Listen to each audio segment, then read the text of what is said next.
ಹೊಸ ವರ್ಷ ಅಂದರೆ ಹಳೇದನ್ನೆಲ್ಲ ಮರೆತು ಹಳೇದಲ್ಲಿ ಏನೇನು ಜಗಳ ಆಗಿರುತ್ತೋ ಯಾರ್ಯಾರ ಮೇಲೆ ದ್ವೇಷ ಇರುತ್ತೋ ಎಲ್ಲವನ್ನು ಅಲ್ಲಿಗೆ ಬಿಟ್ಟು ಅಂದರೆ 2023 ಡಿಸೆಂಬರ್ 31ಕ್ಕೆ ಅಲ್ಲಿಗೆ ಬಿಟ್ಬಿಟ್ಟು ಆಮೇಲೆ ಹೊಸ ದಿನ ಸ್ಟಾರ್ಟ್ ಆಗುತ್ತಾ ಆ ಹೊಸ ದಿನ ಜೊತೆ ಹೊಸ ವರ್ಷ ಆರಂಭ ಆಗುತ್ತಲ್ವ.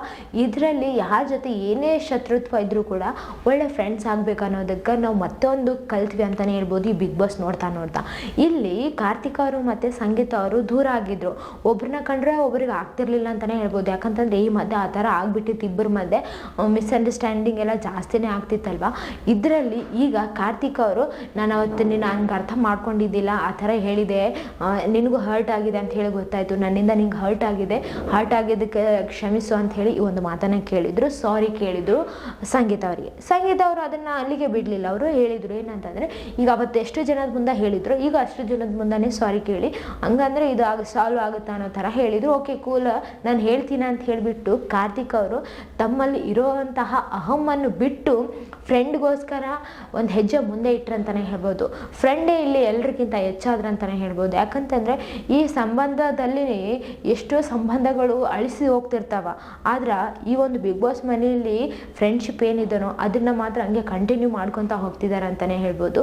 ಯಾಕಂತಂದರೆ ಹೊರಗಡೆ ನೋಡ್ತಾ ಇದ್ದೀರಲ್ವ, ಎಷ್ಟೋ ಜನರ ಸಂಬಂಧಗಳು ಕಾರಣ ಇಲ್ಲದೆ ಮನಸ್ತಾಪಗಳು ಅದು ಇದು ಆಗಿಬಿಟ್ಟು ಸಂಬಂಧಗಳು ಮುರಿದು ಹೋಗ್ತಾವ. ಆದರೆ ಯಾವುದೇ ಸಂದರ್ಭಕ್ಕೆ ಜಗಳ ಆದರೂ ಕೂಡ ಅದನ್ನು ಅವಾಗಿಂದ ಅವಾಗೆ ಪರಿಹಾರ ಮಾಡಿಕೊಂಡ್ರೆ ಆ ಒಂದು ಸಮಸ್ಯೆಗೆ ಪರಿಹಾರ ಸಿಕ್ಕಿದ ಮೇಲೆ ಆಯಿತು, ಫ್ರೆಂಡ್ಶಿಪ್ ಇನ್ನೂ ಚೆನ್ನಾಗಾಗುತ್ತಾ, ಒಂದು ಅರ್ಥ ಮಾಡ್ಕೊಳ್ಳೋದು ಏನಿದೆನೋ ಅದು ಒಂದು ಮಟ್ಟಕ್ಕೆ ಹೋಗುತ್ತೆ ಅಂತಲೇ ಹೇಳ್ಬೋದು.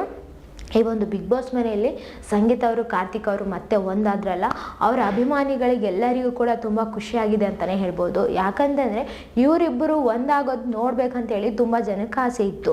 ಈ ಒಂದು ಬಿಗ್ ಬಾಸ್ ಮನೆಯಲ್ಲಿ ಅಷ್ಟು ಹೇಳಿದ್ರಲ್ವ ಸಂಗೀತ ಅವರು ಎಲ್ಲರ ಮುಂದೆ ಕೇಳಬೇಕಂತೇಳಿ, ಅದಕ್ಕೆ ಎಲ್ಲರೂ ಕುಂತಾಗ ಅಲ್ಲಿ ಹೋಗ್ಬಿಟ್ಟು ಕಾರ್ತಿಕ್ ಅವರು ಸಂಗೀತ ಅವ್ರಿಗೆ ಕ್ಷಮೆ ಕೇಳಿದರು. ಆವಾಗ ಇಷ್ಟು ಜನದ ಮುಂದೆ ನನಗೆ ಕ್ಷಮೆ ಕೇಳಿದ್ದೀರಾ ಅಂತ ಹೇಳಿ ತುಂಬ ಖುಷಿ ಆಯಿತು ಅವರಿಗೆ.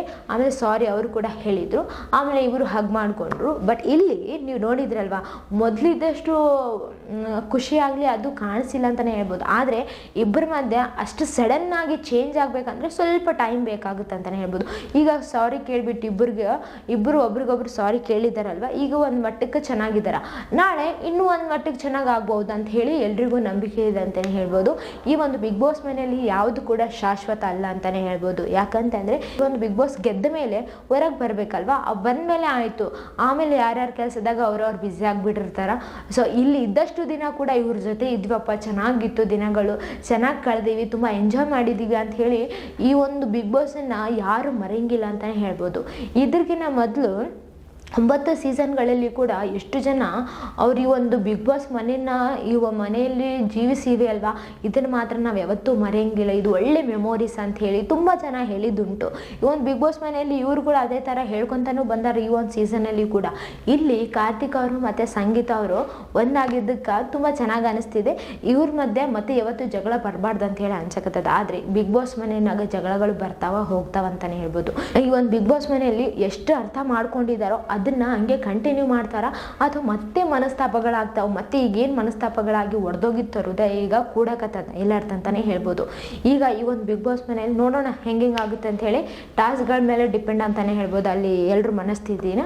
ಇದೇ ಥರ ಮತ್ತಷ್ಟು ವಿಡಿಯೋಸ್ಗಾಗಿ ನಮ್ಮ ಚಾನಲನ್ನು ಲೈಕ್ ಮಾಡಿ, ಶೇರ್ ಮಾಡಿ, ಸಬ್ಸ್ಕ್ರೈಬ್ ಆಗಿ. Thank you.